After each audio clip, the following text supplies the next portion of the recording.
आज का अध्ययन में आप सभी लोगों का स्वागत है। हम चर्च के बारे में या कलीसिया के बारे में सीख रहे हैं। इन दिनों में पिछली बार हमने देखा था कि कलीसिया जो है या अंग्रेजी में चर्च उस हस्ती का नाम है जिसको परमेश्वर ने इस संसार से बाहर बुलाया या इस संसार से अलग किया। अंग्रेजी में बोलना ज्यादा आसान रहता है, कॉल्ड आउट, जिसको बाहर बुलाया हो।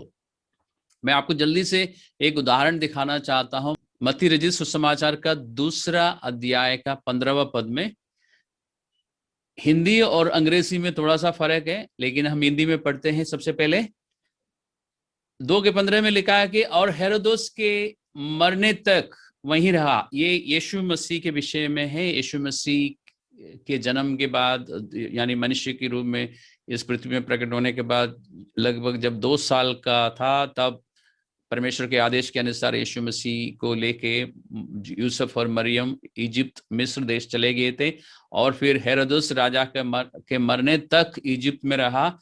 उस हेरोदस राजा की मृत्यु के पश्चात फिर परमेश्वर ने उनको आदेश दिया वापस आने के लिए, यरूशलेम नसरत आने के लिए, यानी इस्राएल में वापस आने के लिए। और जब यूसुफ और मरियम यीशु को लेके वापस जब इस्राएल में आया तो लिखा है कि परमेश्वर का वो वचन पूरा हुआ, इसलिए कि वे वचन जो प्रभु ने भविष्यवक्ता के द्वारा कहा था कि मैंने अपने पुत्र को मिस्र से बुलाया, पूरा हो।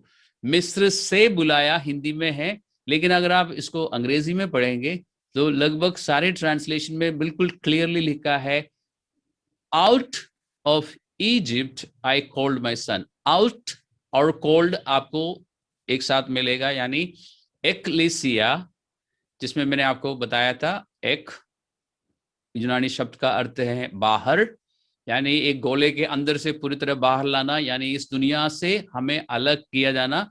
और कलेयो जो शब्द है यूनानी में, इसका मतलब है बुलाना, जो कि आपको इस जगह पे भी अच्छी तरह से दिखाई देता है कि यीशु मसीह को इजिप्ट से बाहर निकाला गया, इसराइल में परमेश्वर के चुने हुए लोगों के बीच में लेके आया।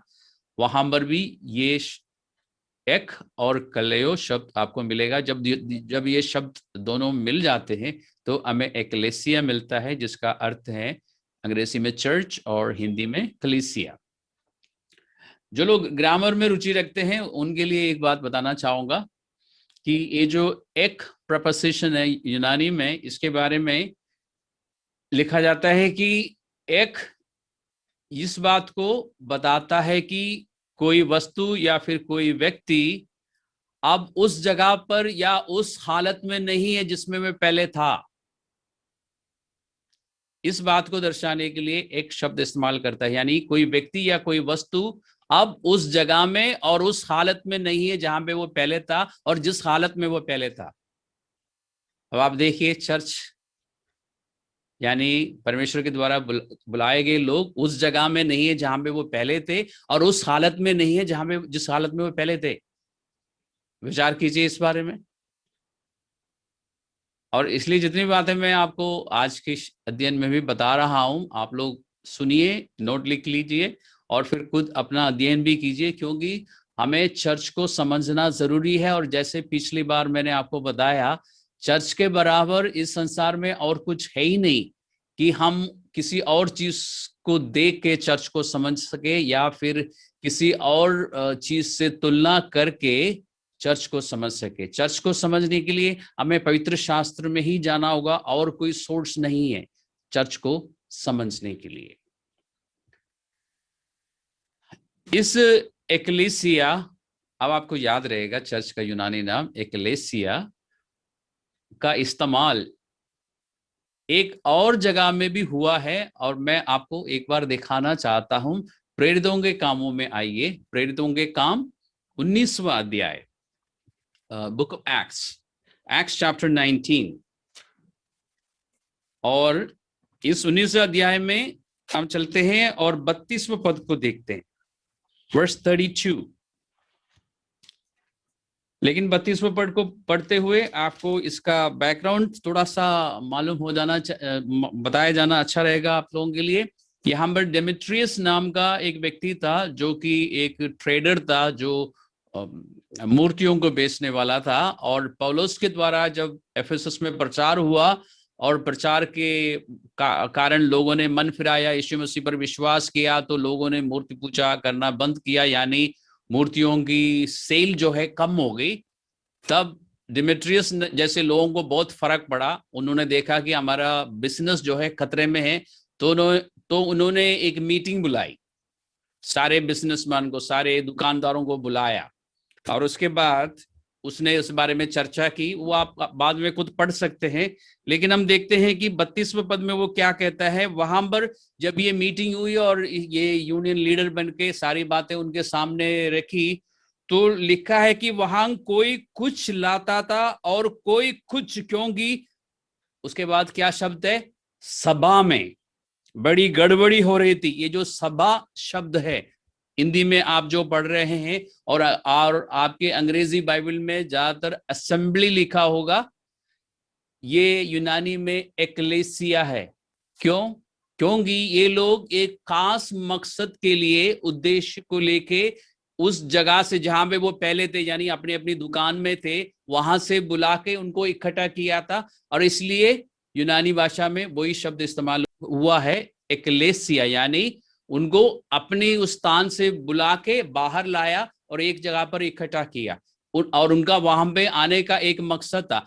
जितने लोग आए थे उनको ठीक से नहीं पता था हम यहाँ पे क्यों हैं, इसलिए लिखा है कि कोई कुछ चिल्ला रहा था, कोई कुछ चिल्ला रहा था, लेकिन जिसने बुलाया था उसको मालूम था कि उन सबको क्यों बुलाया था। ये बात समझ आ गई आपको? तो बाइबल में एक जगह पर एक, जिसको हम कह सकते हैं सेक्युलर मीटिंग, जिसको परमेश्वर से, यीशु मसीह से कोई लेना देना नहीं है, उस मीटिंग के लिए भी ये शब्द इस्तेमाल हुआ है। लेकिन आप उसको बैकग्राउंड को देखिए, मीटिंग क्यों बुलाई गई थी और क्या हो रहा था, आपको समझ में, थोड़ा सा समझ में आएगा एक्लेसिया होता क्या है। जब एक खास उद्देश्य को लेके लोगों को अपने पूर्व स्थान से बुला के बाहर लेके आते हैं, तब एक्लेसिया कहते हैं, यानी अंग्रेजी में उसको चर्च और हिंदी में कलीसिया। तो कलीसिया कोई हल्की चीज नहीं है या कोई मजाक नहीं है, और ना ही कोई सोशल क्लब है। कलीसिया का एक उद्देश्य होता है जिसने कलीसिया को बुलाया, और इसलिए मैं आपको ये सारी बातें दिखा रहा हूं बाइबल में से। तीमुथियुस की पहली पत्री का 3 अध्याय का 15वां पद में से हमने पिछली बार इस पर चर्चा की थी कि कलीसिया जो है परमेश्वर का घराना है और सत्य का कंबा और नींव है। यानी हम सब लोग जब इकट्ठे हो जाते हैं, हमारे द्वारा सत्य दुनिया पर प्रकट हो जाना चाहिए। और सत्य कौन है? यीशु मसीह। इसलिए हमें अपनी कलीसिया के बारे में अपने आप से ये सवाल पूछने की जरूरत है कि क्या हमारे द्वारा दुनिया को यीशु मसीह दिखाई देता है? क्या हम सत्य को सही रीति से दुनिया के सामने पेश कर रहे हैं? क्योंकि पवित्र शास्त्र कहता है कि कलीसिया जो है, जो कि हम सबके मिलने से बनती है, सत्य का कंबा और नींव है। सोचिए इस बारे में। यानी कलीसिया जो है एक हल्की चीज नहीं है, इसको हम हल्के में ना ले। और चर्च में, कलीसिया में जो लीडर्स होते हैं, वो परमेश्वर के वेदों के भंडारी है। कोरिन्थियों की पत्री में जाइए, पहली कोरिन्थियों 4:1 में इस प्रकार से लिखा है कि मनुष्य, यानी चर्च के अंदर के लोग भी और चर्च के जो बाहर हैं, वो हमें क्या समझे? मसीह के सेवक और परमेश्वर के वेदों के भंडारी समझे। हमारा काम, जो लीडर्स होते हैं, हमारा काम है परमेश्वर के वेदों को संभालना। कैसे? उसको छुपा के नहीं, उसको बंद करके नहीं, परमेश्वर की बातों के अनुसार, परमेश्वर के सत्य के अनुसार अपना जीवन को व्यतीत करने से हम परमेश्वर के वेदों को या सत्यों को संभालते हैं। इसलिए हमें अपने आप से पूछना चाहिए, क्या दूसरों को परमेश्वर हम में दिखाई देता है, हमारी कलीसिया में दिखाई देता है? जब हम इकट्ठा होते हैं तो क्या लोगों को दिखता है? यानी ये सवाल पूछने का मतलब यही हुआ कि हम अपने आप से ये पूछ रहे हैं कि जिस उद्देश्य से परमेश्वर ने हमें दुनिया से बाहर निकाला, वो उद्देश्य पूरा हो रहा है। और ध्यान रखिए, कलीसिया का मतलब कलीसिया के लीडर्स नहीं है, कलीसिया का मतलब है हम सब। तो हमें से हर एक जन इसके लिए जिम्मेदारी है। और हो सकता है कि कुछ लोग ये कह सके कि हाँ जी, मैं तो कोशिश कर रहा हूं, कर रही हूं, मैं परमेश्वर की धार्मिकता के अनुसार चलने में कोशिश कर रहा हूं और काफी हद तक मैं कामयाब भी हूं। अच्छी बात है, आप कामयाब हैं, लेकिन सिर्फ आपके 1 या 2 या 10 या 15 जन के ठीक तरह से चलने से कलीसिया कामयाब नहीं हुई। क्योंकि कलीसिया सारे जन के मिलने से बनती है। बाकी लोगों का तो आप ये कहेंगे ना कि सबको अपना अपना देखना चाहिए, लेकिन पवित्र शास्त्र में से मैं दिखाऊंगा आपको कि आपकी जिम्मेदारी है दूसरों पर नजर रखने की। इतना काफी नहीं कि आप खुद ठीक चल रहे हो, आपको ये भी देखने की जरूरत है कि बाकी भाई बहन भी ठीक से चल रहे हैं कि नहीं। ये जिम्मेदारी आपको दी गई है, आपको सौंपी गई है। यानी परमेश्वर ने आपको एक जिम्मेदारी सौंप दी है कि आप खुद भी ठीक से चलेंगे और दूसरों का भी ध्यान रखेंगे। यानी हमें से हर एक जन एक दूसरे का ध्यान रखेंगे। ये तो हमें कभी बताया नहीं था किसी ने।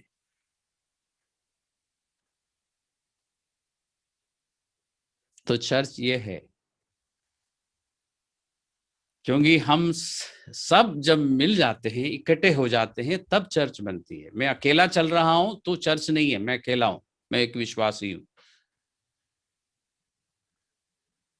पुराना नियम में जब हम जाते हैं, हमें वहां पे चर्च यानी कलीसिया दिखाई देती है। पूरा पूरा इसराइल जो है परमेश्वर की उस समय की कलीसिया थी, क्योंकि परमेश्वर ने इसराइल को कहां से बुलाया था, बाहर निकाला था? मिस्र देश में से, इजिप्ट से बाहर निकाला था। क्यों निकाला था? परमेश्वर का एक उद्देश्य था कि उनको उस कनान देश में पहुंचाना है। और वहां से निकलकर, अगर आप बाइबल पढ़ेंगे तो पता चलेगा, मूसा ने कहा कि हम यहाँ से 3 दिन की यात्रा करके जंगल में जाके परमेश्वर की उपासना करेंगे, आराधना करेंगे। तो एक मकसद हमारा भी है, हम परमेश्वर की आराधना करने के लिए। कहने का मतलब ये नहीं है कि हम एक जगह पर इकट्ठा होंगे और बाजा बजाएंगे और गीत गाएंगे, नहीं। परमेश्वर की आराधना करना, आराधना बहुत बड़ा शब्द है जिसमें परमेश्वर की मर्जी के अनुसार चलना पाया जाता है। यानी परमेश्वर की बातों को मानने के लिए, परमेश्वर को आदर देने के लिए। वो सिर्फ संडे 45 मिनट गीत गा के नहीं, हर दिन। तो हमारा एक उद्देश्य है। इसराइल को परमेश्वर ने मिस्र देश में से बाहर निकाल लाया और फिर उनके संग संग रहा 40 साल तक। परमेश्वर उनके साथ था ना, दिन में मेघ का खंभा बन के और रात को आग का खंभा बन के उनके साथ रहा। उनको उनके उससे जिससे उनको सुरक्षा भी मिलती थी, उनको उनका मार्गदर्शन भी होता था। क्योंकि बाइबल में लिखा है कि वो बादल का जो खंबा है वो आगे आगे चलता था, उनको पता था कि हमें इस दिशा में जाना है। लेकिन आपने सोचा कि वो उस रेगिस्तान में उनको धूप से भी बचा लेता था, और रात को वो आग का खंबा उनको रोशनी देता था। यानी दिन और रात दोनों समय वो चल सकते थे। अगर परमेश्वर की आज्ञा होती चलने के लिए तो सफर कर सकते थे। और जंगली जानवरों से भी और दुश्मनों से भी उनको बचा के रखता था। बाइबल पढ़िए, दिखाई देगा आपको। ये आग का खंबा जो है, परमेश्वर उनके साथ साथ रहा। अब निर्गमन के पुस्तक का 14वां अध्याय में आप पढ़ सकते हैं, समय निकाल के पढ़ लीजिए। और ये बादल का खंबा और आग का खंबा जो है, इस बात का सबूत था कि परमेश्वर हर समय उनके साथ था। जिस परमेश्वर ने कहा है कि मैं तुम्हें कभी छोड़ूंगा नहीं और ना कभी त्यागूंगा, इस बात का सबूत उनको हर रोज दिखाई देता था। ये गलतियां करते थे, पाप करते थे, लेकिन वो आग का खंबा कभी नहीं हटता था रात के समय, और दिन में बादल का खंबा हमेशा रहता था। यानी परमेश्वर की उपस्थिति उनके साथ थी, उनको दिखाई देता था। वो कई बार गुनाह करते थे, भयंकर गुनाह करते थे, और सजा भी भुगतनी पड़ती थी, लेकिन परमेश्वर उनको छोड़ के नहीं गया। और आज क्या हमारे साथ ऐसा है? पास्टर रीना के पास एक टीचिंग है, कभी समय निकाल के उनसे बात करना, वो बता सकती है। रिसेंटली उन्होंने मुझे सिखाया है, लेकिन अभी देखते हैं कब वो आप लोगों को सिखाएंगे। जिस तरह इसराइल में परमेश्वर, यानी इसराइलियों के साथ परमेश्वर रहा उस जगह में पहुंचने तक, और उस जगह में पहुंचने के बाद भी, वैसे ही परमेश्वर कलीसिया के साथ रहता है। उस जमाने में भी परमेश्वर ने कुछ अगुवों को चुना था उन लोगों की अगुवाई करने के लिए। आज भी यानी नया नियम की में जो कलीसिया है, उस कलीसिया में भी परमेश्वर ने कुछ लोगों को रखा है अगुवाई के लिए, लेकिन वो अकेले चर्च नहीं है। जब हम सारे इकट्ठे हो जाते हैं तो चर्च है। और जैसे इसराइल के साथ हुआ कि जब उन लोगों ने परमेश्वर की आज्ञाओं को माना तो उनको सफलता मिलती रही, और जब उन्होंने परमेश्वर की आज्ञाओं को नहीं माना, उनको सफलता नहीं मिली, नुकसान भुगतना पड़ा। वैसे आज भी हमारे साथ भी होगा। कारण क्या है? परमेश्वर जैसे पुराने नियम में था वैसे अभी भी है। परमेश्वर में कोई बदलाव नहीं आया, वो कभी बदलता नहीं है। कुरिन्थियों की पत्री में हमें पढ़ने को मिलता है, इफिसियों की पत्री में पढ़ने को मिलता है। इफिसियों की पत्री में सबसे पहले चलते हैं, पहला अध्याय का 23वां पद में कलीसिया के लिए लिखा है, यीशु मसीह जो है कलीसिया का सर है, और कलीसिया जो है उसकी देह है। 1:23 में लिखा है, और सब कुछ उसके पांवों तले कर दिया, और उससे सब वस्तुओं पर शिरोमणि ठहराकर, शिरोमणि का मतलब है हेड, सर, कलीसिया को दे दिया। ये यानी कलीसिया उसकी देह है और उसी की परिपूर्णता है, जो सब में सब कुछ पूर्ण करता है। ध्यान से देखिए, कलीसिया जो है परमेश्वर की, यीशु मसीह की परिपूर्णता है। क्या यीशु मसीह की परिपूर्णता हमारे इस झुंड में, जिसको हम ओवरकमर्स हार्वेस्ट नेट कहते हैं, और हमारे जैसे बहुत सारे छोटे छोटे झुंड है, और जिसके सबके मिलने से हम कह सकते हैं इस पूरे विश्व में जो कलीसिया है वो बन जाती है। हमें ये देखना है, बाकी झुंड पर हम ना देखें, हमें अपना ध्यान रखना है कि क्या परमेश्वर की परिपूर्णता हमारे इस झुंड में दिखाई देती है। अगर नहीं देती है तो कौन जिम्मेदार है? मैं जिम्मेदार हूं, इस तरह आप भी जिम्मेदार है, हम सब जिम्मेदार है इसके लिए। यह है कलीसिया। कुरिन्थियों की पत्री में चलते हैं। एक खूबसूरत बात इसमें है, क्योंकि मसीह की देह जो है एक ही है। मसीह की बहुत सारे देह नहीं है, एक ही देह है। उस एक ही देह में बहुत सारे अंग हैं, जैसे हमारे शरीर में भी बहुत सारे अंग होते हैं, और कोई भी अंग अकेला नहीं कर सकता कुछ भी, लेकिन सारे अंग मिलकर काम करने से शरीर स्वस्थ रहता है और कामयाब रहता है। इसी तरह चर्च को कामयाब होने के लिए सारे अंगों को मिलकर काम करने की जरूरत है, जिस बारे में हम इफिसियों की पत्री में से हो सके तो आज अध्ययन करेंगे, नहीं तो नेक्स्ट टाइम अध्ययन करेंगे। लेकिन इस बार अभी मैं चाहूंगा कि कुरिन्थियों की पहली पत्री का 12वां अध्याय का 27वां पद को आप पढ़िए। उसमें लिखा है, इस प्रकार सब मिलकर मसीह की देह हो, आपको बताया जा रहा है। और इन पत्रियों को पढ़ने से पहले एड्रेस जरूर पढ़ लेना। उसमें एड्रेस वैसे अंग्रेजी में बोलते हैं, हिंदी में क्या बोलना चाहिए, किसके नाम पे लिखा है, नाम और पता देख लेना कि ये कलीसिया के नाम पे लिखी गई पत्री है, जिसमें से अभी हम पढ़ रहे हैं 12वां अध्याय में से। अगर आपको यकीन नहीं आता तो पन्ना पलट के देख लीजिए, पहला अध्याय में जाइए। इसमें जरूर इसमें ये नहीं लिखा पास्टर्स के नाम पे, नहीं, चर्च कलीसिया के नाम, यानी सारे लोग, जितने भी लोग कलीसिया में, इंक्लूडिंग पास्टर को मिला के जितने भी लोग उसमें, उनके नाम पर है। यानी आप में से हर एक के लिए और मेरे लिए भी है। उसमें लिखा है कि हम सब मिलकर मसीह की देह हैं। एक बार अपने आप को बोल के देखिए, हम सब मिलकर मसीह की देह है। सुन के अच्छा लगता है ना? हम सब जब मिल जाते हैं तो कलीसिया मसीह की देह बन जाती है। और अलग अलग उसके अंग भी हैं हम। तो हम सब सारे इकट्ठे हो जाते हैं तो मसीह की देह है। और मैं अकेला एक अंग हूं। एक अंग अकेला कुछ नहीं कर सकता, सारे अंगों की जरूरत है। इसलिए देखने के लिए आंख, और सुनने के लिए कान, और चलने के लिए पैर, और काम करने के लिए हाथ, ये सब कुछ परमेश्वर ने दिया है कि सारे मिलके काम करें। अगर कोई भी अंग हमारे शरीर का आज डिक्लेयर करेगी आज मैं हड़ताल में हूं, तो दिक्कत हो जाएगी ना। या दो तीन अंग मिल जाए आपस में और कहे कि आज हम हड़ताल कर रहे हैं, तो बहुत कुछ मुश्किल हो जाएगा जीना। इसी तरह चर्च में सारे अंगों को मिलके काम करने की जरूरत है, नहीं तो मसीह की देख आगे नहीं बढ़ सकती। और मैं कलीसिया के बारे में बता रहा हूँ, चर्च के बारे में। अभी हम वहां पे चलते हैं, कुरिन्थियों की दूसरी पत्री का 11वां अध्याय का दूसरा पद में। First second Corinthians chapter 11 verse 2। कुरिन्थियों, दूसरी कुरिन्थियों 11 का 2। इसमें पवित्र आत्मा कलीसिया को कह रहा है। उस समय लिखवाते समय कुरिन्थुस में जो कलीसिया थी उनको बताया, और वो सिर्फ उनके लिए ही नहीं था, हम सबके लिए भी है।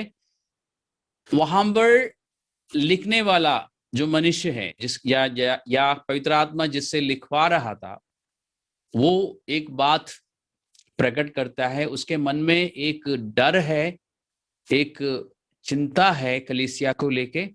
और वो इस प्रकार से कहता है, क्योंकि मैं तुम्हारे विषय में ईश्वरीय धुन लगाए रहता हूं। कारण क्या है?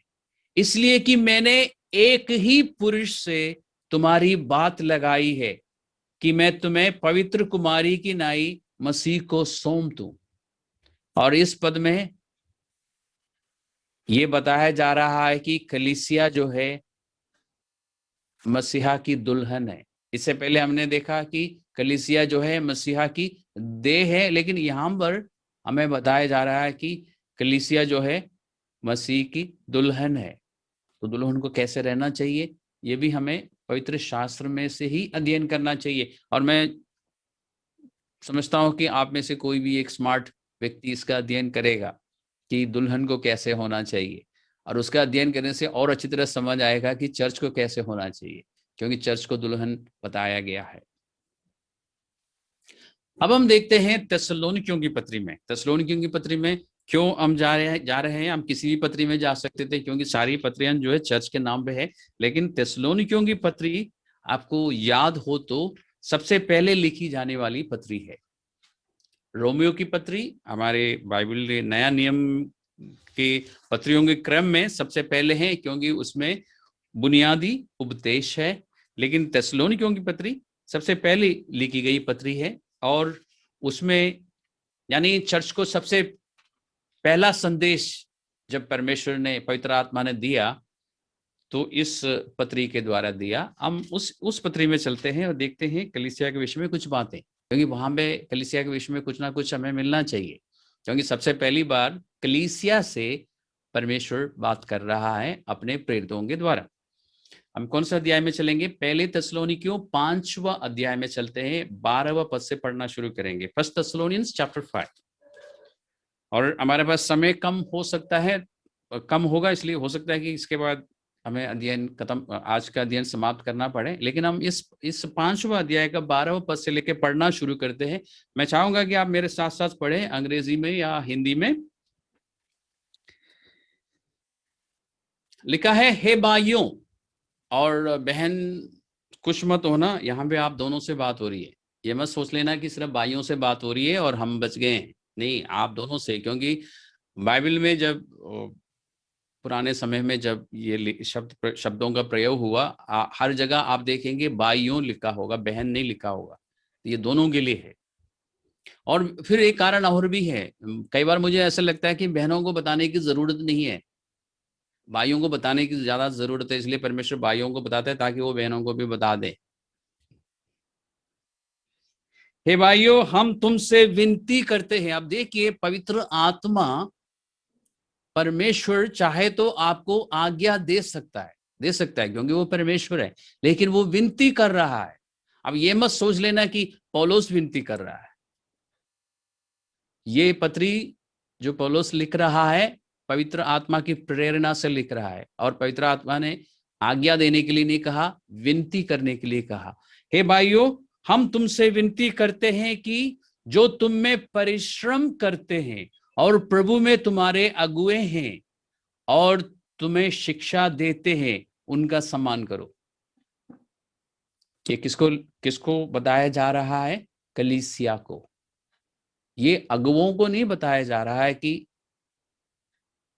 आपको ऐसा करना चाहिए। कलीसिया कैसे बनती है?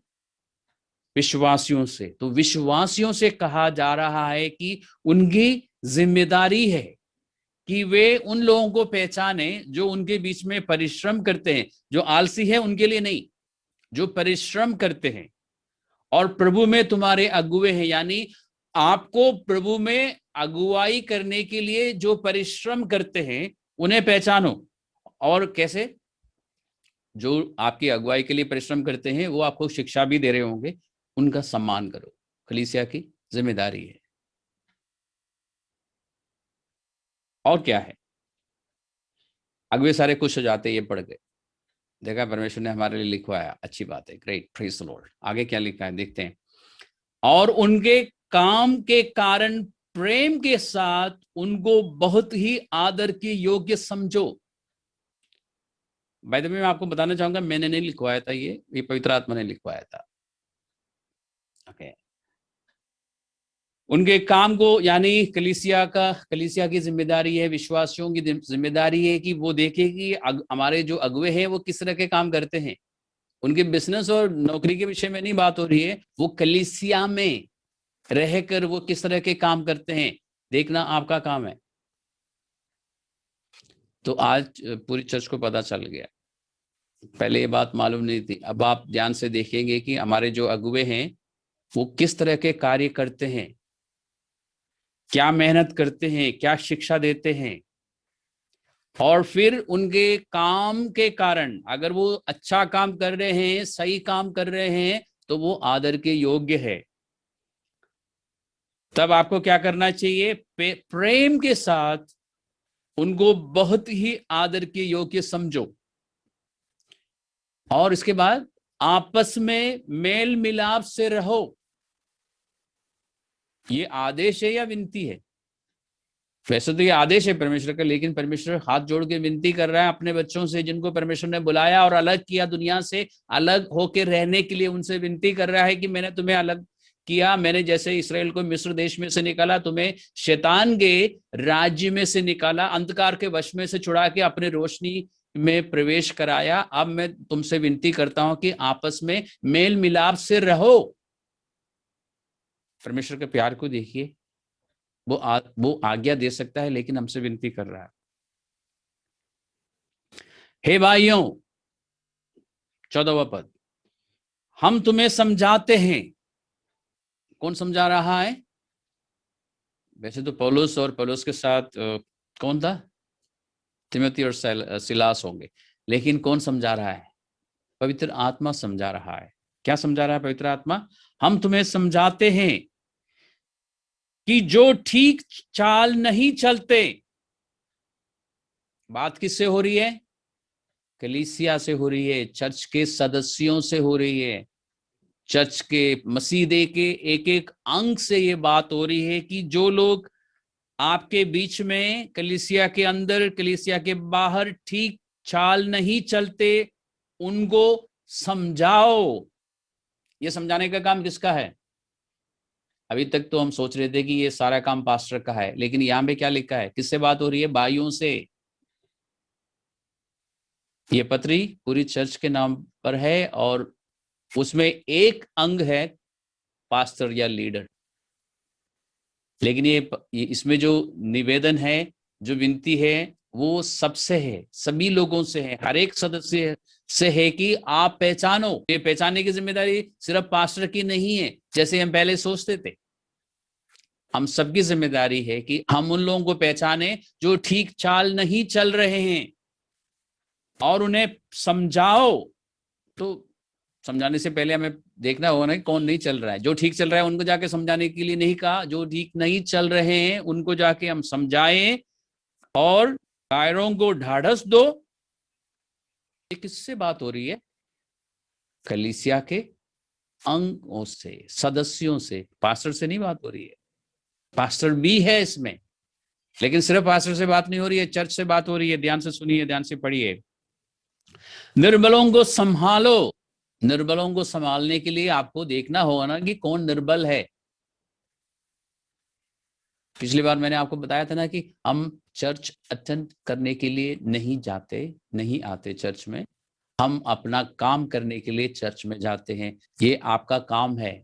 निर्बलों को पहचानो, उनको, उनके साथ क्या करना है हमें? उन्हें संभालना है, और जो ठीक चाल नहीं चलते उनको समझाना है। अगर जो ठीक चाल नहीं चलने वाले में कुछ कमजोर हैं तो उनको संभाल भी लो और उनको समझाते भी रहो।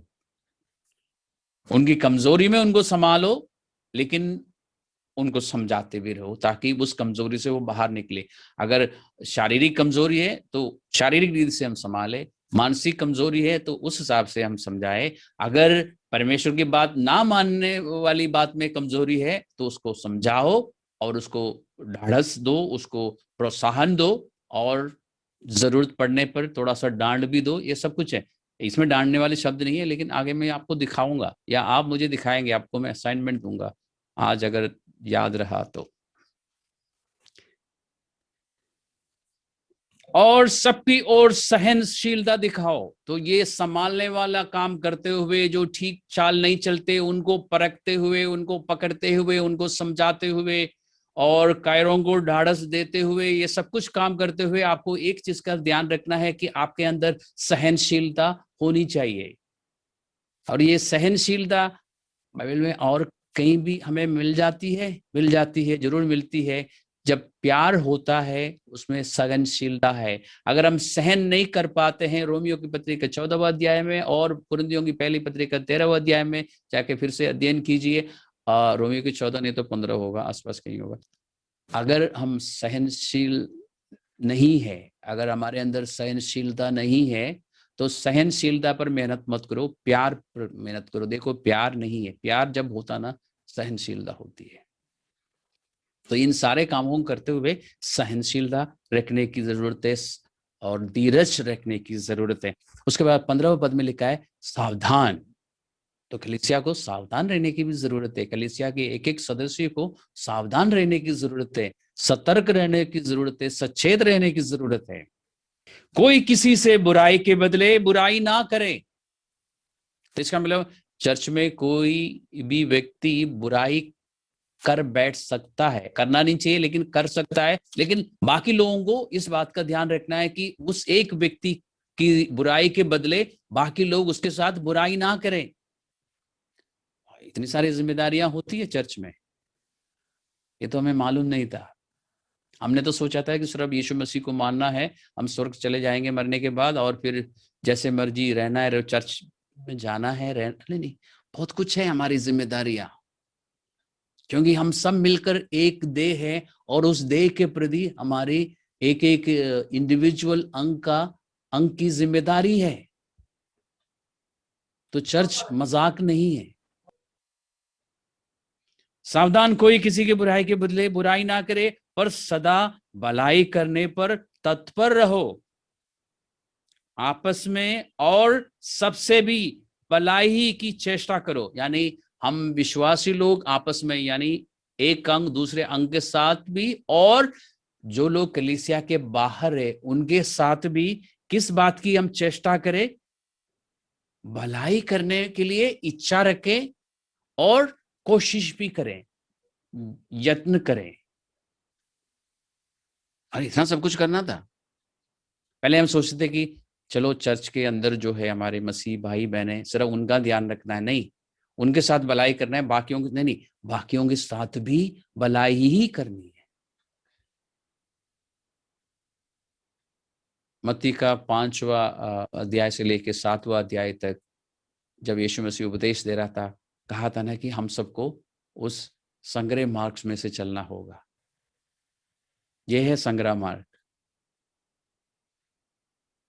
मैं अक्सर कहता ना कि पवित्र शास्त्र जो है एक दर्पण है, आईना है। देखिए अपने बारे में इसमें लिखा है, अपनी पहचान कीजिए, कलीसिया की पहचान इसमें है।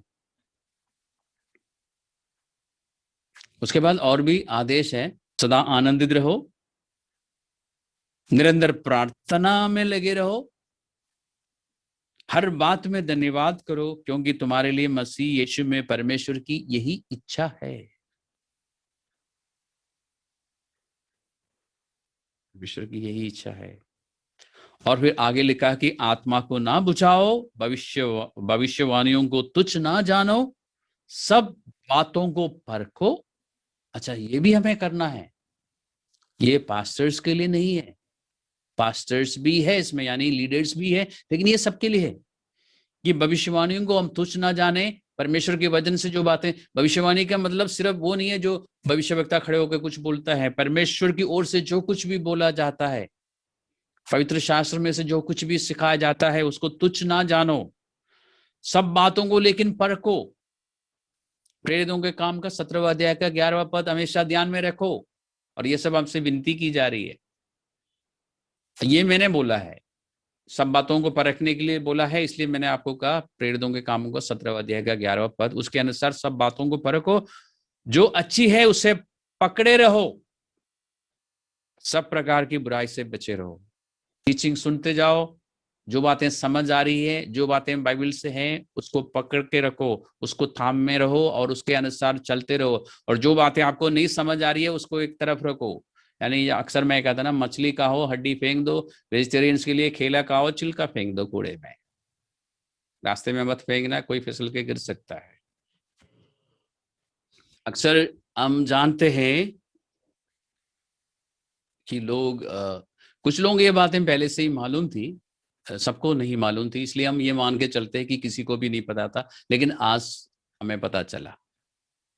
तो आज से हम ध्यान रखेंगे। अक्सर ये होता है कि चर्च में लोग दूसरों को गलत रास्ते में चलते हुए देखते हैं, लेकिन चुप रहते हैं, कुछ नहीं बोलते।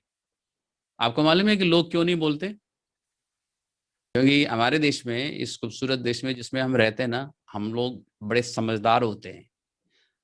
हम हम पहले दुनिया में थे, अब दुनिया से बाहर निकाला गया, लेकिन हमने दुनिया को नहीं छोड़ा, है ना। हम लोग दुनिया को साथ लेके आए। यीशु मसीह ने तो अलग किया था, बाहर लेके आया था। वो सर्कल और वो बिंदी और वो लकीर आपको याद है ना। लेकिन हम दुनिया को भी साथ घसीट के ले आए। हम कहते हैं कि हम क्यों बुरे बुरे बन जाए, मैं क्यों बुरा बन जाऊं। पास्टर्स है ना पूछने के लिए, देखने के लिए। लीडर्स आपस में कहते हैं यार, सीनियर पास्टर को बोलने देना, हम क्यों बुरे बन जाए। बात खत्म हो गई ना, चर्च फिर कैसे स्वस्थ रहेगी। और ये बात जो हम पढ़ रहे हैं, ये लीडर्स के नाम पे नहीं है, ये कलीसिया के सदस्यों के नाम से, मसीह देह के अंगों के नाम से है। एक एक अंग को बताया गया है कि भाई इस बात का ध्यान रखो। और हम सारे सोचते हैं कि ये काम पास्टर को करने दो। नहीं, आपको करने के लिए कहा है। आप सोचते हैं कि मैं क्यों बुरा बन जाऊं। वो दुनिया की सोच है, परमेश्वर की सोच नहीं है। इसलिए परमेश्वर कहते हैं ना कि मेरे विचार और तुम्हारे विचार में बहुत फर्क है, आसमान और धरती का फर्क है। परमेश्वर चाहता है कि हम बुरे बन जाए, ताकि वो जिसके लिए, जो हमारी बात को सुनकर बुरा मानता है, वो आगे चल के ठीक हो जाएगा। तब तक हम बुरे बन के रहेंगे, कोई बात नहीं। संग्राम मार्ग में चलना है, परमेश्वर ने पहले ही वार्निंग दी थी आपको, आपको बाहर निकालने से पहले ही बता दिया था।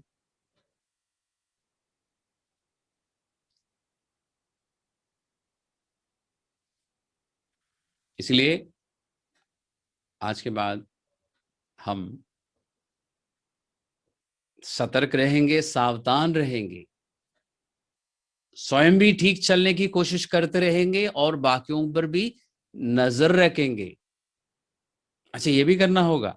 ये सारी बातें जो हमने अभी थिस्सलुनीके की पत्री का 5वां अध्याय का 12वें पद से लेके पढ़ रहे थे, उसमें यही तो बताया जा रहा है कि बाकी भाई बहनों पर नजर रखो। क्यों?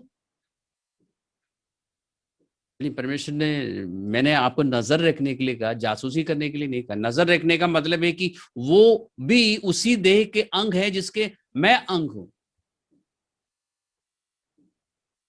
इसलिए मुझे नजर रखने की जरूरत है। जैसे हम अपने पूरे शरीर को संभालते ना, अपने पूरे शरीर का हम ध्यान रखते हैं। ऐसा नहीं है कि हाथ बोलता है कि मैं तो वो क्या बोलते हैं, ग्लव पहन लूंगा, लेकिन पैर को अपना जुराब खुद पहनने दो, मैं नहीं साथ देता। ऐसा नहीं, ऐसा शरीर का कोई भी अंग ऐसा काम नहीं करता ना। सब मिलके काम करता है, सब सर से कनेक्टेड होते हैं, सर की आज्ञा के अनुसार सारे अंग काम करते हैं। हमें भी ऐसे, मसीह देह में भी ऐसा ही होना चाहिए। इसलिए कुरिन्थियों की पत्री में 12वें अध्याय में और रोमियो की पत्री में भी 2 जगह पर परमेश्वर ने कलीसिया के बारे में हमें अच्छी तरह समझाने के लिए मसीह देह को हमारे शरीर के साथ तुलना करके बताया है। और उसमें विशेष रूप से लिखा है कि हर एक अंग को एक दूसरे का ध्यान होना चाहिए, नजर रखना चाहिए। मैं साधारण भाषा में बता रहा हूँ कि नजर रखना चाहिए, नजर नजर होनी चाहिए, नजर रखनी चाहिए, वो जल्दी समझ आता है। तो आज से हम इन बातों का ध्यान रखेंगे और प्रैक्टिस करेंगे। और अगले फ्राइडे जब हम इकट्ठा होंगे, अभी मैंने आपको पिछली बार एक काम दिया था, लेकिन समय कम होने की वजह से आज हम उस पैसेज पर नहीं जाएंगे। और वो लंबा पैसेज है, कुरिन्थियों की पहली पत्री का 5वां अध्याय और दूसरी पत्री का 2रा अध्याय था ना। तो उन दोनों अध्याय में से मैं अगली बार जब हम इकट्ठा होंगे, मैं आपको नहीं बताऊंगा, आपसे पूछूंगा, क्वेश्चंस पूछूंगा कि आपने क्या क्या देखा। तो आप सब मिलकर एक दूसरे को सिखाएंगे और हम देखेंगे कि कितना सही हमें समझ आया। तो आप उन दोनों पैसेजेस को, अध्यायों को फिर से एक बार पढ़िए। उसके बाद हम जब नेक्स्ट टाइम इकट्ठा होंगे तो थिस्सलुनीकियों की पत्री में से भी अध्ययन करने की कोशिश करेंगे, नहीं तो उस पैसेज में पहले जाएंगे और फिर अध्ययन जारी रखेंगे। हो सकता है, मैं सोच रहा था कि शायद 2 फ्राइडेज अध्ययन करने से ये खत्म हो जाएगा, लेकिन मुझे लगता नहीं है। कोई बात नहीं, हम चर्च को अच्छी तरह समझने की कोशिश कर रहे हैं, हम अपने आप को समझने की कोशिश कर रहे हैं। तो इसके साथ हम आज का अध्ययन समाप्त करते हैं। आप सभी लोगों का धन्यवाद आज का अध्ययन में आने के लिए। परमेश्वर की आशीष, अनुग्रह आप सभी लोगों के साथ बने रहे और हम ये आज से प्रैक्टिस करना शुरू करेंगे। इन पैसेजेस को आप चाहे तो एक बार सोने से पहले पढ़ लेना, नहीं तो कल जरूर एक बार पढ़ लेना। फिर जब हम संडे इकट्ठा होंगे तो हम थोड़ा सा प्रैक्टिस करेंगे, फिर हर हफ्ते प्रैक्टिस करेंगे, चाहे हम इकट्ठा हो या ना हो, हम इस बात का प्रैक्टिस करते रहेंगे। हालेलुया।